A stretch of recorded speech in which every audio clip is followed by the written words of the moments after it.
श्री साई सच्चरित्र की 9वीं अध्याय की कथा में हम सुनेंगे शिरडी यात्रा की विशेषता, बाबा की आज्ञा का पालन और अवज्ञा करने के परिणामों के कुछ उदाहरण, भिक्षावृत्ति और उसकी आवश्यकता, भक्तों के कुछ अनुभव। शिरडी यात्रा की एक विशेषता यह भी थी कि बाबा की आज्ञा के बिना शिरडी से कोई भी प्रस्थान नहीं कर सकता था, और यदि ऐसा किसी ने किया भी तो मानो उसने अपने संकटों को आमंत्रण दे दिया। परंतु यदि किसी को शिरडी छोड़ने की आज्ञा हुई तो फिर उसका वहां ठहरना नामुमकिन था। जब भक्तगण लौटते समय बाबा को प्रणाम करने आते तब बाबा उन्हें कुछ आदेश दिया करते थे, जिसका पालन अति आवश्यक था। यदि इन आदेशों की अवज्ञा हुई तो लौटते समय उस भक्त को निश्चित ही किसी दुर्घटना का सामना करना पड़ता। आगे हम बाबा की अवज्ञा करने के कुछ उदाहरण सुनेंगे। तात्या कोते पाटिल को एक समय कोपरगांव के बाजार में जाना था। वे शीघ्रता से बाबा के दर्शन करने के लिए मस्जिद आए। उन्होंने बाबा के दर्शन किए और फिर टांगे की ओर बढ़ने लगे। बाबा ने उन्हें रोकते हुए कहा, तात्या, आज तुम कोपरगांव जाने का विचार छोड़ दो। परंतु तात्या कोते पाटिल ने बोला, आज आवश्यक काम है बाबा, मुझे जाना ही होगा। इसके बाद बाबा बोले, अरे कम से कम श्यामा को तो साथ लेके जाओ। परंतु तात्या ने बाबा की एक न सुनी और वे टांगे में बैठकर चले गए। शिरडी से थोड़ी सी ही दूर एक सावली विहीर ग्राम में उनका घोड़ा अचानक तेजी से दौड़ने लगा और उसके कमर में मोच आ गई और घोड़ा नीचे गिर गया। इसके कारण तात्या भी टांगे से नीचे गिर गए। इस घटना में तात्या को अधिक चोट तो ना आई, परंतु उन्होंने इस बात की गांठ बांध ली कि अपने साई के आदेशों की अवज्ञा कभी नहीं करनी चाहिए। ऐसे ही एक यूरोपियन महाशय थे, नाना साहेब चांदोरकर से। उन्होंने बाबा की बड़ी लीलाएं सुनी थी, इसलिए उन्हें बाबा के दर्शन करने थे। इस कारण हेतु वे शिरडी आए। उनकी ठहरने की व्यवस्था एक आलीशान तंबू में करवाई गई थी। वे यूरोपियन महाशय बाबा के चरणों पर नतमस्तक होना चाहते थे, परंतु वे 3 बार मस्जिद में आए, लेकिन बाबा ने उन्हें दूर से ही दर्शन करने के आदेश दिए, क्योंकि बाबा के मन में जो होता है वो तो किसी को पता नहीं चलता। शिरडी में उनका ऐसा विचित्र स्वागत देखकर वे अति निराश हुए और उन्होंने शीघ्रता से वापस लौटने का फैसला कर लिया। वे तुरंत ही बाबा से विदा होने की आज्ञा मांगने गए, परंतु बाबा ने उन्हें दूसरे दिन न जाने की आज्ञा दी। परंतु उन्होंने किसी की न सुनी। वे तांगे में बैठकर तुरंत निकल गए। थोड़े दूर जाने के बाद उनके तांगे के सामने एक बाइसिकल आ गई। उसे देखकर घोड़े भयभीत हो गए और बहुत तेजी से दौड़ने लगे और टांगा उलट गया। यूरोपियन महाशय तांगे से गिर गए। लोगों ने उन्हें उठाकर कोपरगांव के एक अस्पताल में भर्ती करवाया। इन घटनाओं के बाद भक्तों ने यह शिक्षा ले ली कि बाबा की आज्ञा कभी अवहेलना नहीं करनी चाहिए। जो बाबा की आज्ञा का पालन करते हैं वे सकुशल घर पहुंच जाते हैं। भिक्षावृत्ति की आवश्यकता। कुछ लोगों के मन में यह प्रश्न होता है कि बाबा तो सर्वश्रेष्ठ पुरुष थे, फिर भी वे भिक्षा पे निर्वाह क्यों करते थे। इस विषय के 2 दृष्टिकोण थे। एक, जो व्यक्ति कामिनी, कांचन और कीर्ति का त्याग कर आसक्ति मुक्त हो संन्यास ग्रहण कर लेता है, वे भिक्षावृत्ति के उपयुक्त अधिकारी होते हैं, क्योंकि वे अपने घर में भोजन तैयार करने का प्रबंध नहीं कर सकते। श्री साई बाबा तो बाल ब्रह्मचारी थे और संपूर्ण विश्व ही उनका घर था। दूसरा दृष्टिकोण था, भोजन बनाने हेतु हमें 5 क्रियाएं करनी पड़ती है, जिसमें पीसना, दलना, बावड़े से पानी निकालना, बर्तन मांजना, चूल्हा सुलगाना। ये क्रिया करते समय अनेक कीटाणुओं का और जीवों का नाश होता है। इसका पाप सांसारिक लोगों को लगता है। इनके इसी पाप निवारण हेतु बाबा द्वार द्वार पर जाकर भिक्षा मांगते थे। कितने भाग्यशाली थे वे लोग जिनके द्वार बाबा आते थे और उनका पाप निवारण करते थे। बाबा से उन्हें घर बैठे ही आशीर्वाद प्राप्त होता था। भक्तों के अनुभव। बांद्रा में स्थित एक तरखड़ नामक कुटुंब के माता और पुत्र बाबा के परम भक्त थे। वे दोनों बाबा से एकनिष्ठ थे।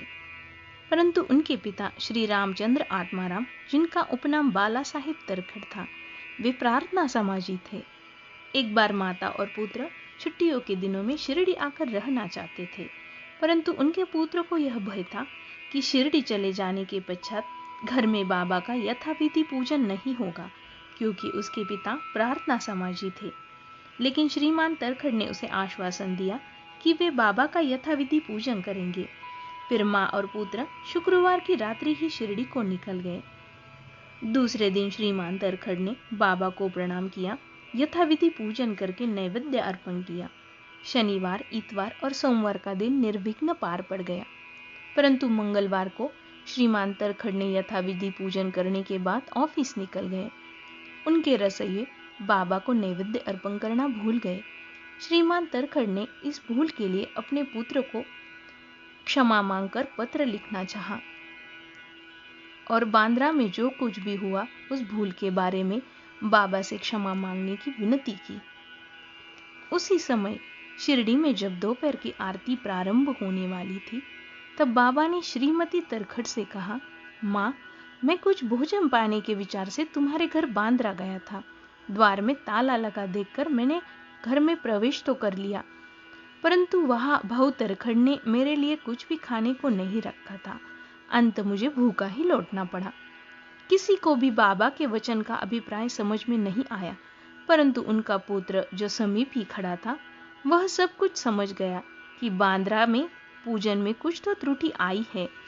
इसलिए उसने बाबा से लौटने की अनुमति मांगी, परंतु बाबा ने आज्ञा न देते हुए वही पूजन करने का आदेश दिया। उनके पुत्र ने शिरडी में जो कुछ हुआ उसे पत्र में लिखकर पिता को भेजा और भविष्य में पूजन में सावधानी बरतने की विनती की। दोनों पत्र डाक द्वारा दूसरे दिन दोनों पक्षों को मिले। तभी से श्रीमान तरखड़ भी बाबा के परम भक्त हुए। बांद्रा के स्थित और एक गृहस्थ श्री गोविंदराव बालाराम मानकर शिरडी आकर बाबा का आशीर्वाद लेना चाहते थे। प्रस्थान करने से पूर्व वे श्रीमती तरखड़ से मिलने आए। श्रीमती तरखड़ बाबा के लिए कुछ भेंट शिरडी भेजना चाहती थी।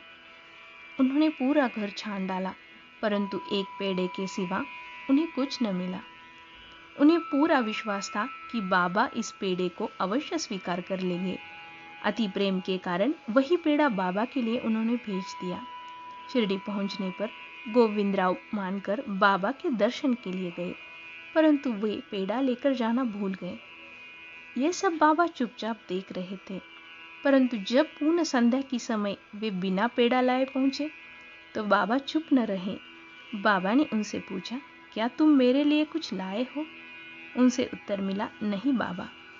बाबा ने पुनः प्रश्न किया, क्या तुम मेरे लिए कुछ नहीं लाए हो? फिर से उत्तर मिला, नहीं बाबा। अब बाबा चुप नहीं बैठे। बाबा ने स्पष्ट शब्दों में पूछा, क्या श्रीमती तरखड़ ने मेरे लिए कुछ मिठाई नहीं भेजी? अब उसे स्मृति हो आई और वे बहुत लज्जित हो गए। उन्होंने बाबा से क्षमा याचना की। वे शीघ्र ही दौड़कर गए और पेड़ा लेकर बाबा के सम्मुख रख दिया। बाबा ने तुरंत ही पेड़ा खा लिया। इस प्रकार श्रीमती तरखड़ की भेंट बाबा ने स्वीकार कर ली। बाबा का संतोषपूर्वक भोजन।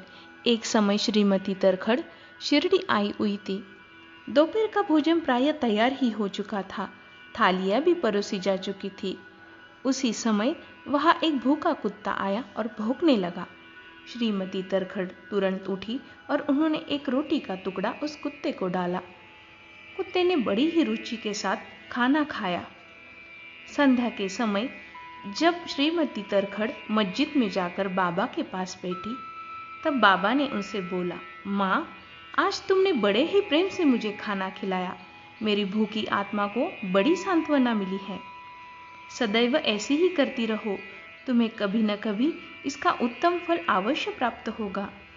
पहले भूखे को भोजन कराओ और बाद फिर तुम भोजन करो।